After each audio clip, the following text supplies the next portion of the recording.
Me llamo Luisa y tengo 24 años. No soy de contar estas cosas, pero lo que viví hace unas semanas no me deja dormir. Todavía escucho ese ruido, el rechinido de los frenos viejos, la puerta corrediza mal engrasada y esa risa, esa maldita risa. Todo comenzó como cualquier otra noche. Era viernes, pasaban de las 11 cuando salí del trabajo en la avenida Central, a la altura del metro Musquis. El día había sido un caos en la oficina y todavía tenía que cruzar medio Ecatepec para llegar a casa, en las Américas. Ya no hay muchos camiones a esa hora, así que caminé hasta la base de combis que paran cerca del metro. Era tarde, el frío empezaba a calar y las calles olían a grasa rancia y a gasolina. La base estaba casi vacía, con apenas una combi estacionada, sucia, con las luces internas encendidas. Me acerqué sin pensarlo mucho. El letrero en la parte superior decía, Las Américas, vía 1 de Mayo. Justo la ruta que necesitaba. El chofer estaba ya al volante, un tipo flaco, con el rostro parcialmente oculto bajo una gorra negra. Lo raro fue que no me cobró, solo volteó a verme y me sonrió. Pero no fue una sonrisa amable. Number. Era una de esas sonrisas que no dicen bienvenida, sino ya caíste. No le di importancia. Tal vez tenía prisa por arrancar, pensé. ¿Va directo?, le pregunté mientras me subía. Sí, directo, contestó, sin dejar de sonreír. Me acomodé en uno de los asientos del fondo. La combi estaba medio vacía, con apenas 3 personas, una señora dormitando con una bolsa de mandado entre las piernas, un joven de lentes con mochila al frente y un señor de camisa blanca que miraba por la ventana con una rigidez extraña, como si tuviera miedo de parpadear. Minutos después arrancamos. El traqueteo del motor llenó el ambiente y pronto dejamos atrás el bullicio de la avenida. El chofer no puso música, ni el típico reggaetón, ni noticias. Solo se escuchaba el rechinar de la suspensión y el vibrar del piso. Nadie hablaba. El joven de lentes bajó la mirada hacia su celular, pero no parecía tener señal. La señora empezó a cabecear más fuerte. Yo miraba por la ventana, reconociendo calles familiares, Jardines de Morelos, luego San Cristóbal. Hasta ese momento, todo parecía normal. Fue cuando pasamos por Avenida Insurgentes, a la altura del Soriana, que las cosas se pusieron raras. La señora ya no estaba. Simplemente no estaba. Pensé que me había distraído, que quizás se había bajado sin que me diera cuenta, pero no lo creía posible. El chofer no se había detenido. Yo habría sentido la combi parar. Además, su bolsa de mandado seguía ahí, justo donde la tenía entre las piernas. Llenísima, pesada. ¿Quién deja sus cosas así? Oiga, ¿bajó la señora?, le pregunté al chavo de lentes. Él solo me miró, confundido. No respondió. ¿Vio si se bajó?, insistí. Volvió a mirar al frente. No dijo ni una palabra. Volteé al chofer. Él seguía conduciendo como si nada, con esa misma sonrisa clavada en su cara. Se bajó donde pidió, dijo sin mirarme, sin que yo le preguntara. Apreté mi mochila contra el pecho. Algo estaba mal, muy mal. La combi siguió avanzando. Ahora íbamos por calles cada vez más oscuras. No reconocía esas cuadras. Ni un Oxxo, ni una tienda abierta, ni una patrulla. El silencio dentro era insoportable. Miré al chavo de lentes. Ya no estaba. Su mochila, sí, tirada en el asiento, abierta, como si la hubiera soltado a medias. Sentí un nudo en el estómago. Me levanté y me acerqué a la puerta. Oiga, chofer, bájeme aquí, le dije. Nada. No respondió. Volví a gritar. Bájeme aquí, ya. El tipo solo rió. Una risa seca, sin emoción. Aquí, todavía no llegamos a tu parada, dijo sin girarse. Di un golpe en la puerta corrediza. Quise abrirla, pero no se movía, como si estuviera sellada. Empecé a sudar, aunque el aire dentro se sentía helado. Miré atrás. El señor de la camisa blanca seguía ahí, pero ahora estaba recargado contra el vidrio, con los ojos abiertos, demasiado abiertos. «Señor», grité, «ayúdeme, no abre la puerta». No respondió. Me acerqué, lo sacudí por el hombro. Su cuerpo se ladeó, como un muñeco sin huesos. No tenía pulso, estaba muerto. Ahí fue cuando el miedo se me metió en la médula. Me regresé al asiento del fondo, temblando. Revisé mi celular, sin señal. Apagué y encendí. Nada. La pantalla parpadeó. Luego se quedó en negro. El chofer siguió manejando, doblando calles sin nombre, pasando por avenidas sin luz. Ya no había tráfico, ni casas, ni un solo perro callejero. ¿Qué quiere?, le grité desde atrás. ¿Quién es usted? El chofer rió otra vez, pero ahora se detuvo. La combi frenó en seco en una esquina desierta. Llegamos, dijo. El motor se apagó. Me levanté despacio. Toda yo temblaba. La puerta se deslizó sola. Afuera solo había un terreno baldío, tierra suelta, botes quemados y más allá, una brecha que se perdía en la nada. El aire olía a plástico derretido. «Bájate», dijo el chofer. «No, no voy a bajarme aquí». Me di cuenta de que no había más opción. Salté sobre él, le jalé la gorra, no tenía cejas, su piel parecía de cartón húmedo, sus ojos eran falsos, de vidrio, como de maniquí. Grité, salí de la combi corriendo, tropecé al caer al asfalto, sentí que me perseguía, pero cuando me giré, no había nadie. La combi seguía ahí, encendida, con la puerta abierta, pero vacía, ni el chofer, ni el muerto, ni las mochilas. Nada. Corrí, no recuerdo cuánto. Llegué hasta una gasolinera donde me dejaron usar el teléfono. Llamé a mi papá. Me recogió cerca de Avenida Central, pero nunca supe cómo regresé allí. Días después, fui a preguntar a la base de combis del metro Musquis.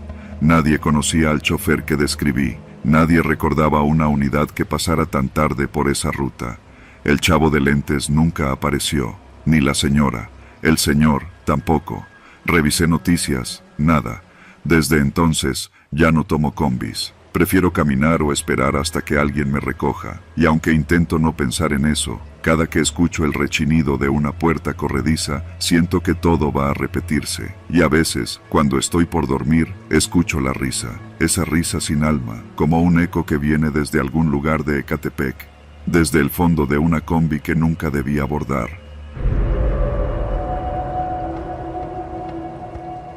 Mi nombre es Erika. Vivo con mis padres y mis dos hermanos menores en la colonia Jardines de Morelos, en Ecatepec.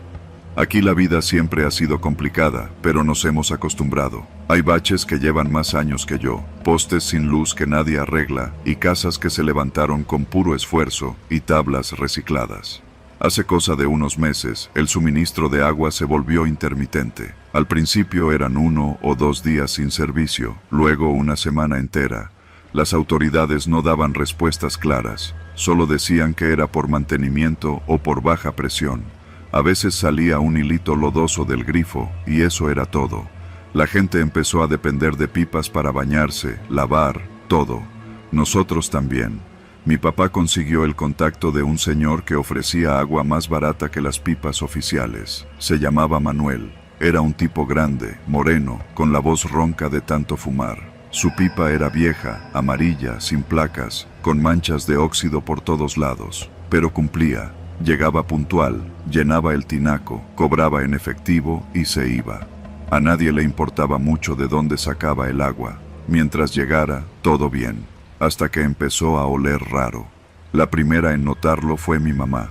Yo acababa de salir de bañarme cuando la escuché gritarme desde la cocina. «Erika, ¿te echaste perfume?»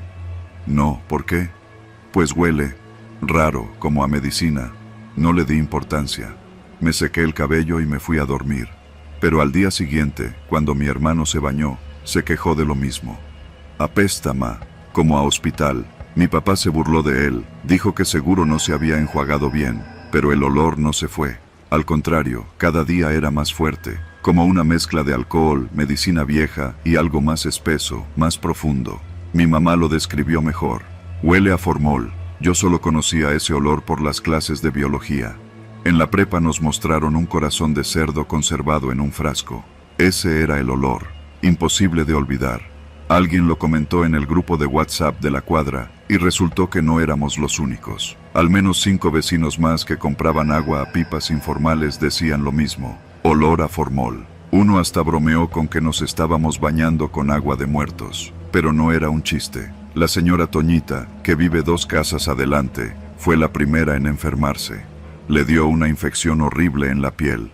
Primero pensaron que era sarpullido, pero luego le salieron ampollas. El doctor del consultorio de la esquina le dijo que dejara de usar el agua de la pipa y que, si podía, se fuera de ahí. Después cayó mi hermano. Tenía la espalda llena de ronchas. Lo llevamos al IMSS y nos recetaron cremas y antibióticos, pero el doctor también preguntó, ¿han cambiado de jabón? No, dijo mi mamá. Lo único que cambió fue el agua. Eso fue lo que encendió la alarma. Mi papá le marcó a Manuel, el de la pipa. Le exigió saber de dónde sacaba el agua. Manuel se ofendió. Dijo que llevaba más de 5 años repartiendo por todo Ecatepec y que nadie se había quejado nunca. Que el problema debía estar en nuestro tinaco, que lo limpiáramos. Después de colgar, ya no contestó. Nunca volvió a pasar por nuestra calle. Una semana después, la policía encontró una pipa abandonada en un terreno baldío a unas cuadras. Era amarilla. Estaba estacionada junto a unas bolsas negras apiladas, como de basura, pero no era basura. Dentro de las bolsas había restos humanos. Lo dijeron en las noticias locales. Solo unas cuantas notas en portales pequeños. Ni la televisión ni los periódicos grandes le dieron seguimiento. Dijeron que el caso estaba en investigación y que no podían confirmar nada todavía. Pero nosotros sí lo sabíamos. Era la pipa de Manuel. El agua que nos había vendido. Probablemente venía de ahí, de esos cuerpos, o del lugar donde los procesaban. Nadie dijo de dónde los sacaron, ni quién los había dejado. Pero el olor, el sabor metálico, la textura espesa del agua, todo coincidía. Mi mamá vomitó 2 días seguidos después de enterarse. Lavó los trastes con cloro, limpió el baño con vinagre. Lloraba en la cocina repitiendo, «Dios mío, ¿qué le puse a mis hijos en la piel?» Tuvimos que vaciar el tinaco, comprar garrafones para bañarnos. Hasta hoy no sabemos exactamente qué fue lo que nos cayó encima. Nadie se murió, pero todos quedamos marcados. Un amigo que trabaja en el MP me contó que lo que encontraron en las bolsas eran extremidades sueltas, fragmentos de huesos, piel tratada con químicos, que parecía que alguien había intentado disolver los cuerpos, pero no lo logró del todo, y que, para deshacerse de los restos líquidos, usaron pipas como la de Manuel. Yo todavía me pregunto cómo nadie en el gobierno lo notó antes. No hay vigilancia, no hay control, no hay registro de quién transporta qué por las calles de Ecatepec. Aquí, no. Aquí puedes vender agua con olor a cadáver y nadie dice nada. Pasaron meses. Mi hermano ya no tiene ronchas, pero todavía se rasca por costumbre. Mi mamá cocina con agua embotellada. Mi papá nunca habla del tema. Cuando ve una pipa en la calle, cambia de banqueta, como si todavía le diera miedo encontrarse con Manuel. Yo no puedo bañarme sin pensar en eso, en esa sensación viscosa que a veces deja el agua en la piel, en el olor, en la idea de que, sin saberlo, compartí algo de mi cuerpo con muertos que nadie reclamó, que fui parte, aunque fuera un poco, de algo sucio, ilegal, inhumano. Cada vez que abro la regadera, cierro los ojos y me repito, esta agua es limpia, esta agua es segura. Pero mi nariz traicionera aún busca ese olor, como si nunca se hubiera ido del todo, como si en Ecatepec nunca se fuera.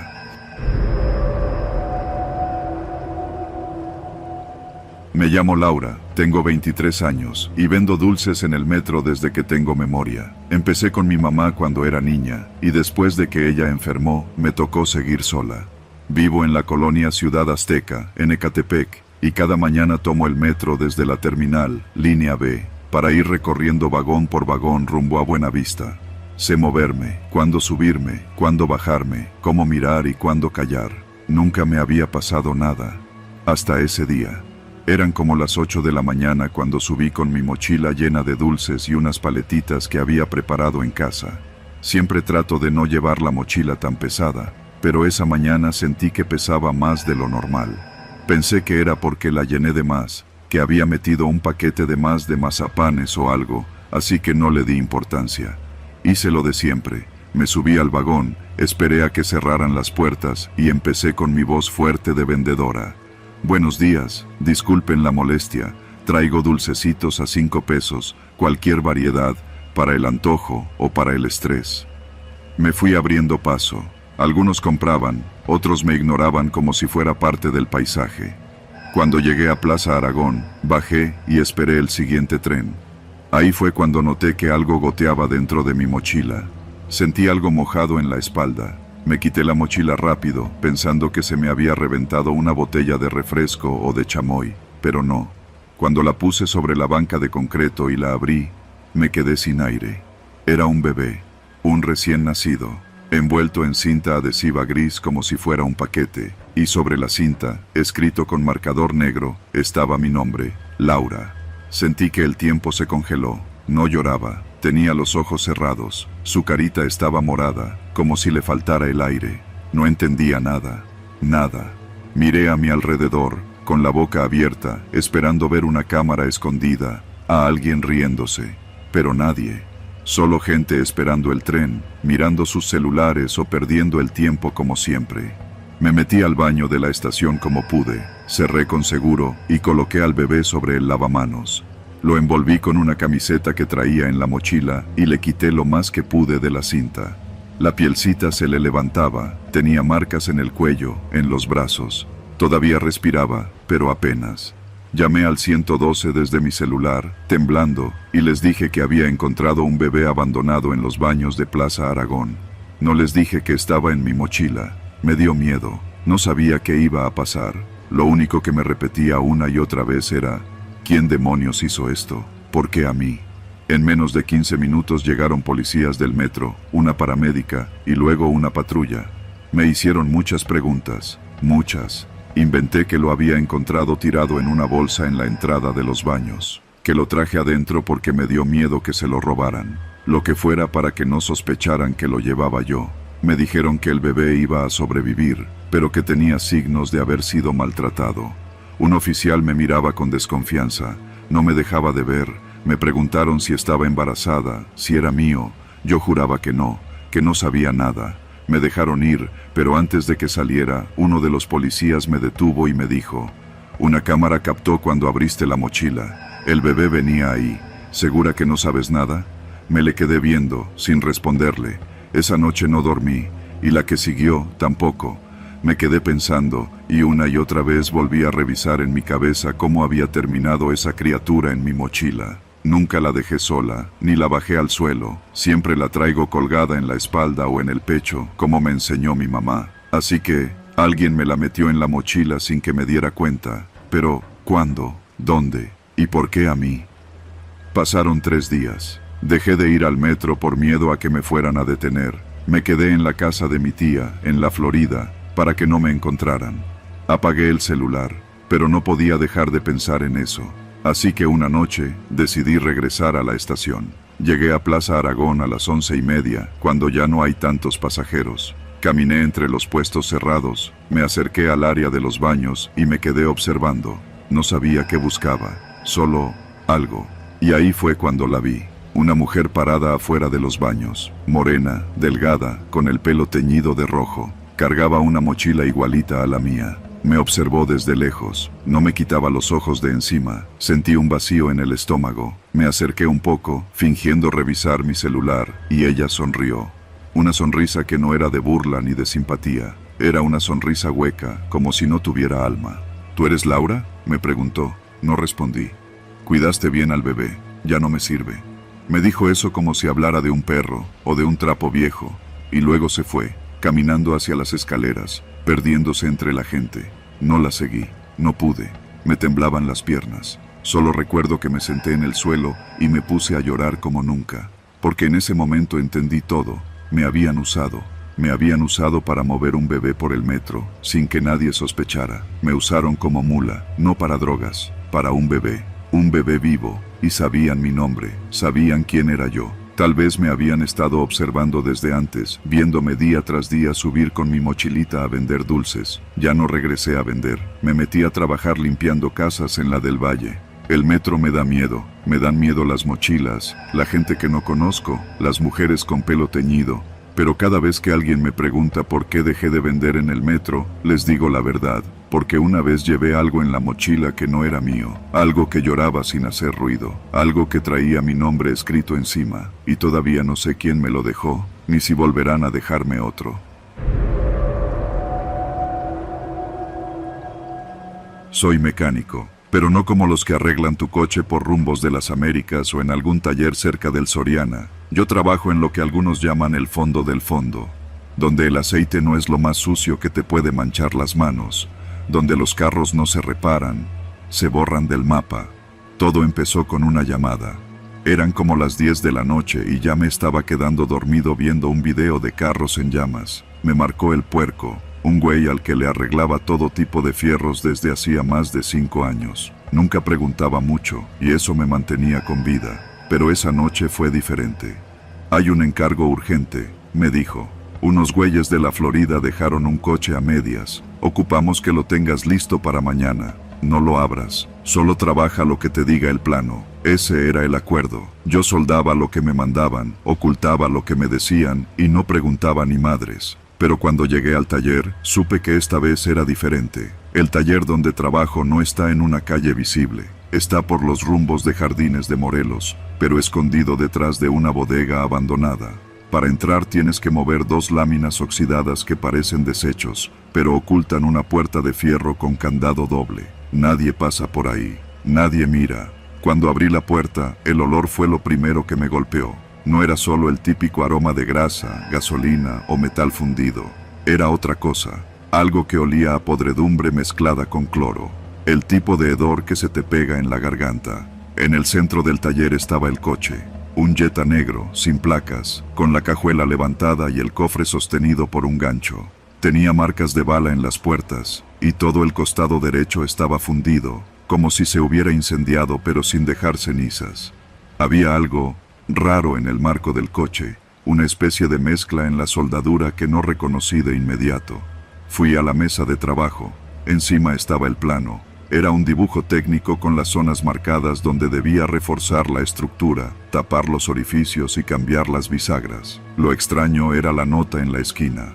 Usa los restos que están en la hielera. Mezcla con el polvo rojo. Fui a la hielera vieja que estaba al fondo del taller. La había visto antes, pero nunca la abría. Esa noche lo hice. Dentro había bolsas selladas al vacío con pedazos de carne. No carne de animal, no carne de res, carne humana. Lo supe en cuanto vi la forma de una mano, completa, congelada, con las uñas negras y los nudillos aún manchados de sangre. No me moví, solo cerré la tapa y me senté. Tenía 2 opciones, hacer el trabajo o hacer preguntas. Y ya sabía lo que pasaba con los que preguntaban. Respiré hondo, me puse los guantes y abrí la bolsa. La carne estaba fría, dura, pero cortable. Saqué una porción, la molí con una herramienta que normalmente uso para fibra de vidrio y la mezclé con el polvo rojo que venía en un frasco etiquetado con la palabra grano 14. La mezcla era espesa, como una masilla que se pegaba bien al metal. La usé para cubrir los huecos, los tiros de bala y los cortes. La soldadura no soltaba chispa, sino vapor. Un vapor que olía a hierro viejo y a dentista. El coche parecía absorber esa mezcla como si fuera parte de su estructura original. Me tomó 6 horas. No descansé, no comí, solo soldé, martillé, lijé y cubrí. A las 4 de la mañana ya estaba casi terminado. Solo faltaba la parte delantera. Al abrir el cofre, encontré algo que me sacudió de verdad. Un cráneo humano incrustado entre el radiador y el filtro de aire. Estaba fundido al metal, como si lo hubieran metido cuando el motor estaba a 1000 grados. Me quedé mirando ese cráneo por un buen rato. Tenía los dientes completos y uno de los ojos todavía estaba dentro de la cuenca, seco, amarillo. ¿Quién chingados podía hacer algo así? Quise irme, largarme. Pero el puerco me había dicho que era urgente, que si fallaba no volvía a ver el sol. Terminé el trabajo. A las 6 llegó una camioneta negra. Se bajaron 2 tipos con pasamontañas. Ni me hablaron, solo inspeccionaron el coche, lo movieron con una grúa y me dejaron un sobre en la mesa. En el sobre venían 3 cosas: dinero, una hoja con una sola palabra escrita a mano, aprendiste, y una foto. En la foto aparecía yo, dormido en mi casa, esa misma noche. La toma era desde mi ventana. No dije nada, no hice nada. Solo me senté y vomité en una esquina del taller. Pasaron los días, luego semanas. Me seguían cayendo encargos extraños. Autos con estructuras modificadas para esconder cuerpos, para disolverlos con ácido, para hacerlos pasar como siniestrados en accidentes. Todos con las mismas instrucciones. Mezcla el polvo, usa los restos, no preguntes. Un día me tocó abrir el compartimento de una SUV blindada. Lo que vi me quitó el sueño durante meses. La base del asiento del copiloto estaba hecha de fémures, humanos, ensamblados y soldados como si fueran parte del chasis, pintados con anticorrosivo y cubiertos con cuero de piel humana. Ya no era mecánico, Era cómplice, parte de un engranaje que destruía pruebas y reconstruía vehículos que nadie debía volver a ver. En Ecatepec, las cosas desaparecen más rápido que en cualquier otra parte. Y yo era uno de los responsables. La última vez que intenté salirme, me llegó otro sobre. Dentro venía una memoria USB. En ella, un video. Mi hija saliendo de la escuela, grabada desde un coche. No dijeron nada. No tenían que hacerlo. Desde entonces, ya no soy yo. Soy lo que ellos hicieron de mí. Un mecánico de carne y fierro. Uno que ya no distingue entre metal quemado y hueso calcinado. Uno que ya no sueña, solo trabaja. Y cada vez que escucho el zumbido de la soldadura, sé que estoy fundiendo algo más que piezas. Estoy fundiendo mi alma.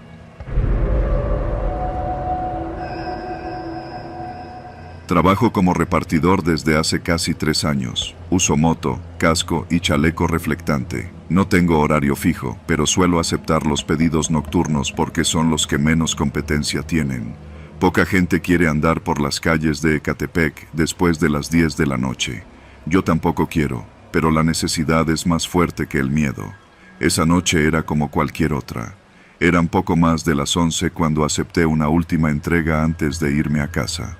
La paga no era mucha, pero la dirección estaba a solo 10 minutos de donde me encontraba.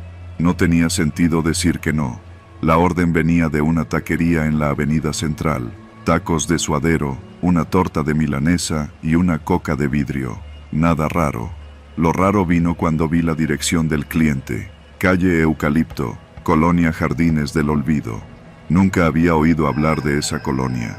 Ni siquiera sonaba real. Pero la app la marcaba en el mapa, justo después de Santa María Tulpetlac, pasando un par de calles que, a decir verdad, tampoco me sonaban. Revisé la ruta, confirmé el pedido y arranqué. El camino era sencillo al principio. Tomé la vía Morelos, luego doblé en una de esas calles sin nombre y seguí las indicaciones del GPS. El entorno empezó a cambiar poco a poco. Las casas se veían más descuidadas. Algunas tenían puertas tapiadas con madera, otras ventanas rotas, y muchas más estaban completamente oscuras, como si nadie viviera allí desde hace años. A partir de cierto punto, las farolas dejaron de aparecer. Mi moto era la única fuente de luz. El GPS insistía en que estaba a solo 3 cuadras del destino, así que seguí avanzando, aunque ya con cierta tensión en los hombros. El aire olía a tierra húmeda, basura quemada y algo más, como metal oxidado.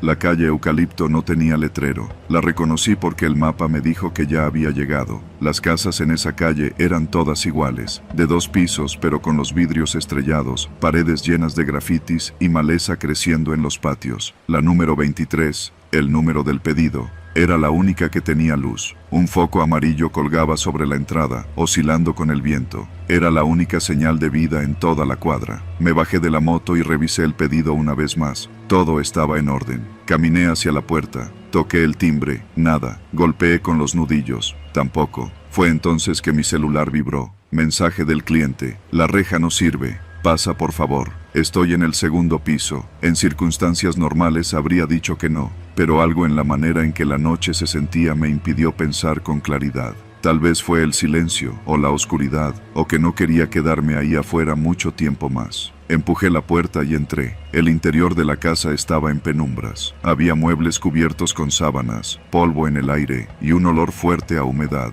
Subí las escaleras despacio. Cada escalón crujía. En el descanso, volví a escuchar el zumbido del teléfono. Mensaje del cliente. Deja el pedido en la mesa, al fondo del pasillo. Avancé sin decir nada. La puerta del fondo estaba entreabierta. La empujé con un dedo y me encontré con una habitación vacía. Solo una mesa, una silla y una televisión vieja, encendida, sin señal. Dejé la bolsa sobre la mesa. Fue entonces que noté algo. Había fotos en las paredes, blancas y negras, amarillentas por el tiempo. En muchas de ellas había personas de pie, viendo a la cámara, en la misma habitación donde yo estaba. Lo inquietante era que todas las personas tenían algo en común: el uniforme de repartidor, chalecos, mochilas, cascos. Pero ninguno sonreía, ninguno parecía estar feliz, y todos, absolutamente todos, aparecían de pie, en el mismo lugar donde yo estaba. Mi cuerpo reaccionó antes que mi mente. Di media vuelta y salí corriendo hacia la escalera. Bajé de 2 en 2 los escalones, pero al llegar al vestíbulo me detuve en seco. La puerta estaba cerrada con una cadena gruesa y un candado que no estaban ahí cuando entré. Quise gritar, pero mi voz se quedó atorada en la garganta. Mi celular vibró de nuevo. Mensaje del cliente.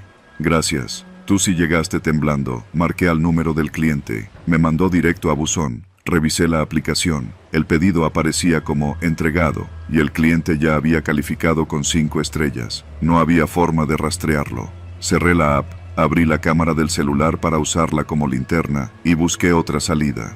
Pasé por una sala polvorienta, luego por lo que parecía una cocina completamente vacía. Las ventanas tenían barrotes. El patio trasero estaba lleno de basura y matorrales secos. Pero al fondo vi un hueco en la barda. Corrí hacia ahí, sin pensarlo 2 veces. Crucé el agujero y caí sobre un terreno baldío.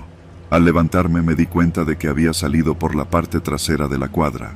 No había calle, ni banquetas, solo tierra. Caminé en línea recta hasta que volví a ver luces. Me tomó casi media hora encontrar una calle transitada. Cuando regresé a donde había dejado la moto, ya no estaba. Ni la moto, ni mi casco, ni la bolsa térmica. Solo la calle vacía. El foco de la casa número 23 apagado. Caminé hasta una tienda que seguía abierta en San Andrés de la Cañada. Desde ahí llamé a mi supervisor. Le conté que me habían asaltado. No le dije toda la verdad porque no la habría creído. Fingí que me había quedado sin batería, que no sabía bien la dirección. Me dieron el resto de la noche libre. Al día siguiente, reporté el incidente a la empresa. Les pedí que me dieran detalles del pedido. El encargado me dijo que no había registro de una entrega en la colonia Jardines del Olvido. Le pasé la dirección exacta que marcaba la app. Me dijo que esa colonia no existía en sus registros, que quizá había sido un error de GPS. No insistí más. Esa noche, al llegar a casa, me metí a buscar en Google Maps. La calle Eucalipto existe, pero no hay colonia Jardines del Olvido. Solo aparece como terreno sin urbanizar. En la vista satelital, se ve un grupo de casas abandonadas, pero no hay luz, ni señales de que alguien viva ahí. Ya no acepto pedidos después de las 10. No paso por calles sin nombre, y jamás entrego en colonias que no aparecen en papel. Pero a veces cuando manejo por Ecatepec, me vibra el teléfono, y en la pantalla aparece una nueva entrega. Calle Eucalipto, número 23. El sistema no la bloquea, y la paga es buena, demasiado buena, como si alguien supiera que ya nadie quiere entregar ahí. Excepto yo, porque fui el único que volvió.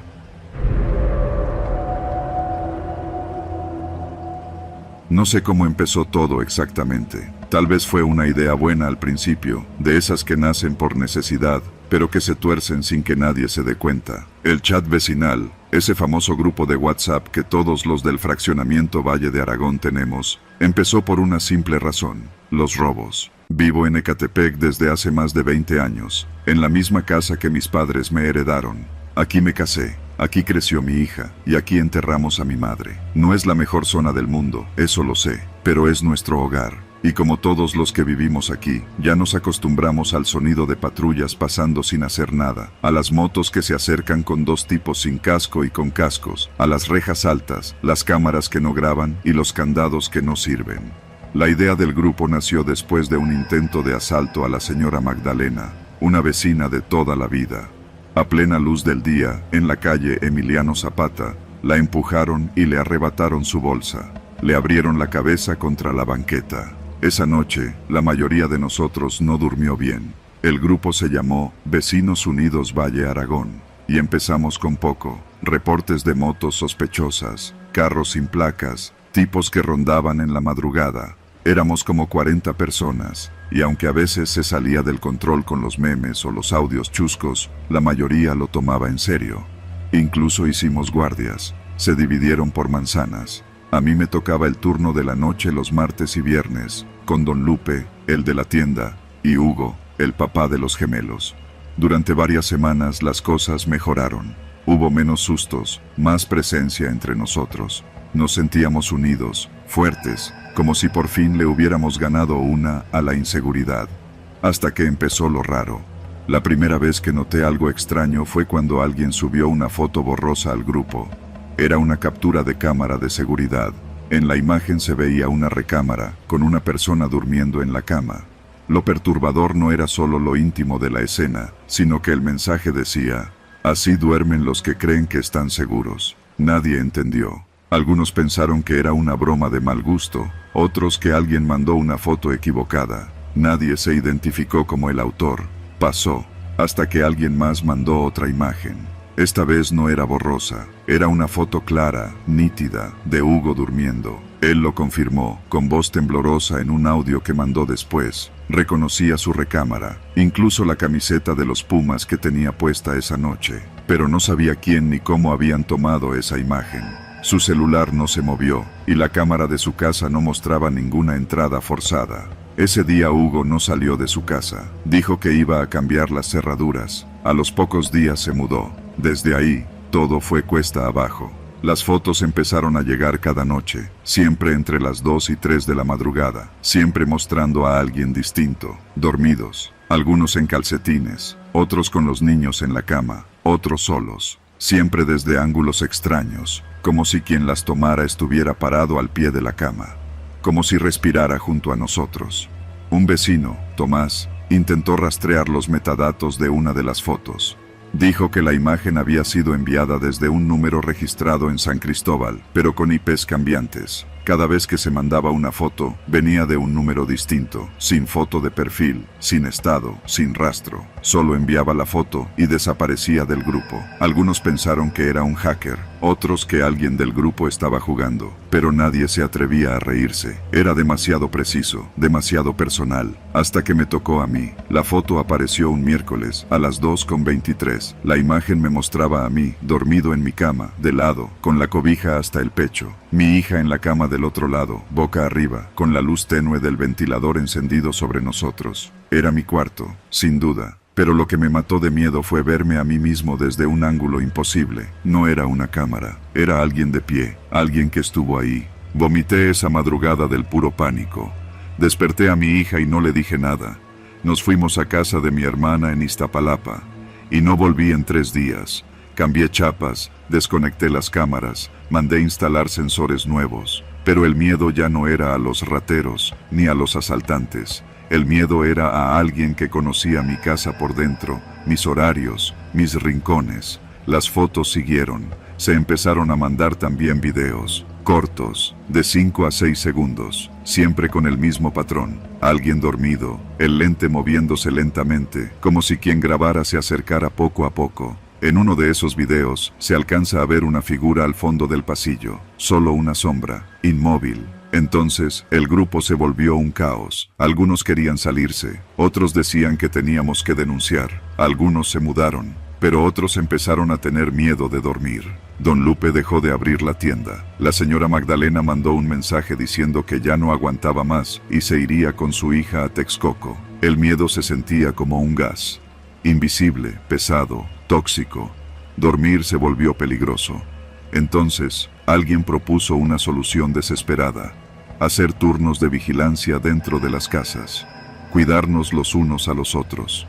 3 vecinos se ofrecieron para patrullar, armados con bates, gas pimienta, lo que hubiera. Pero no servía de nada, porque nadie sabía cómo entraban, cuándo lo hacían, qué querían. Nunca robaban, nunca dejaban huellas, solo las fotos. Una noche, me quedé despierto. Café, pastillas, música fuerte. A las 3:14 sonó una notificación. WhatsApp, una nueva foto. Era yo, sentado en la sala, despierto, con los ojos abiertos, la misma ropa que tenía puesta en ese momento, la tele encendida. El detalle que me hizo temblar fue que, en la imagen, mi cabeza estaba ligeramente inclinada a la derecha. Yo sabía que en ese momento la tenía recta. Corrí al espejo del comedor, me miré, estaba recta. La foto no era del pasado, era del presente, de otro ángulo, como si alguien estuviera detrás de mí. Me giré, nada, pero lo sentí. No sé cómo explicarlo, solo lo sentí. Me encerré en el baño hasta que amaneció. Ahí dormí, sentado, con la puerta cerrada y un cuchillo de cocina en la mano. Esa fue la última foto que mandaron. Después, el grupo enmudeció. Nadie volvió a escribir. Un silencio colectivo que era más aterrador que las fotos mismas. Las notificaciones cesaron, como si todos, al mismo tiempo, hubiéramos decidido ignorar lo que no podíamos enfrentar. Pero yo sé que no ha terminado. A veces, al despertar, encuentro objetos fuera de lugar, cosas pequeñas, mi celular en otro lado, la cortina corrida, la luz del microondas apagada, detalles minúsculos, suficientes para hacerme dudar de si dormí solo. Un día, encontré una memoria USB bajo mi almohada. No la he abierto, y no pienso hacerlo, porque algo me dice que, si la conecto, voy a verme a mí mismo, dormido, y ya no quiero saber desde dónde me están viendo. Me llamo Héctor, trabajo en la delegación San Cristóbal, en Ecatepec, como auxiliar administrativo. No gano mucho, pero es un empleo fijo, y en esta zona eso ya es ganancia. Vivo solo, rento un cuarto con baño en una vecindad cerca del metro Musquis. Estoy acostumbrado al bullicio, a los perros ladrando a medianoche, al reggaetón a todo volumen en domingo. Nada me espanta. O eso creía. La historia que estoy a punto de contarte no tiene fantasmas, no hay brujas ni casas embrujadas. Lo que pasó es real, tan real como la sangre seca que encontré en mis zapatos después de aquella noche. Todo comenzó un jueves por la tarde. Estábamos a punto de salir de la oficina cuando entró un correo interno con una ficha de búsqueda. Una mujer joven, de nombre Rosa Elvira Juárez, desaparecida desde el lunes. La última vez que la vieron fue en la colonia Tierra Blanca. No era raro, en Ecatepec desaparece gente todos los días. Pero algo me llamó la atención. Esa noche, al salir, vi otra ficha en el poste de luz frente a mi vecindad. Otro caso, una chava distinta. Luego, al día siguiente, otra más. 3 desapariciones en menos de una semana. Todas mujeres. Todas de entre 20 y 30 años. Nadie sabía nada. Fue hasta el sábado que noté algo curioso. Ese día hubo operativo en la zona. Las patrullas pasaban lentas, como en desfile, y algunos vecinos chismosos decían que habían encontrado una mochila con sangre en un lote baldío cerca del Deportivo Ciervo de la Nación.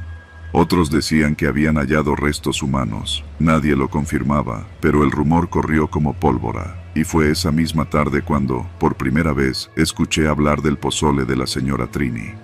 Es el mejor de por aquí, me dijo Pedro, un compañero del trabajo. Pero solo lo vende cuando algo pasa, ya sabes. Cuando hay movimiento. Le pregunté qué quería decir con eso, pero solo sonrió y alzó las cejas, como si fuera un chiste interno.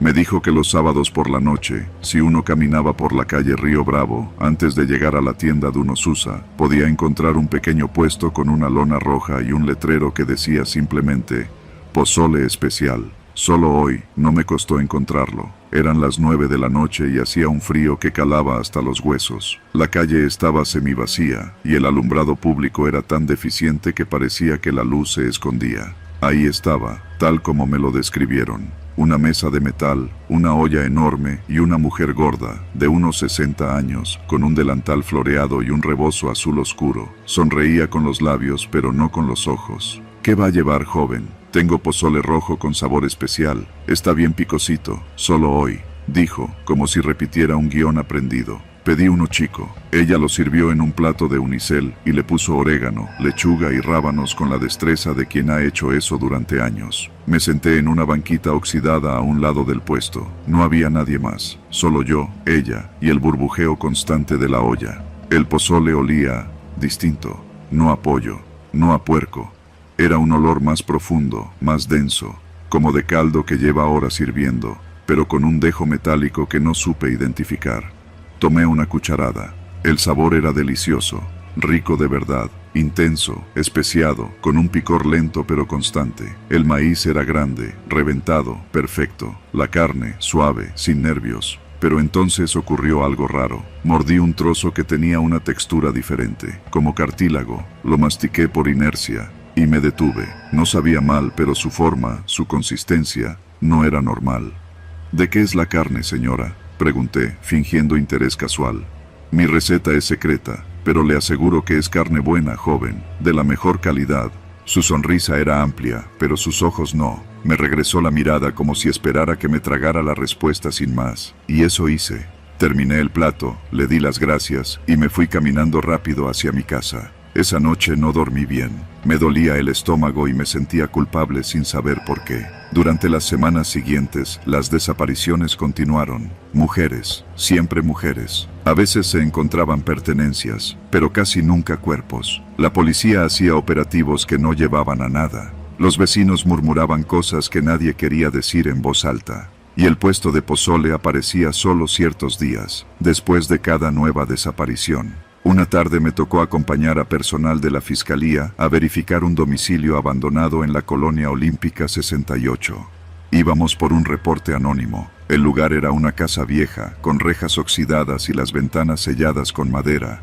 Lo raro era el olor, un hedor ácido, profundo, como carne echada a perder.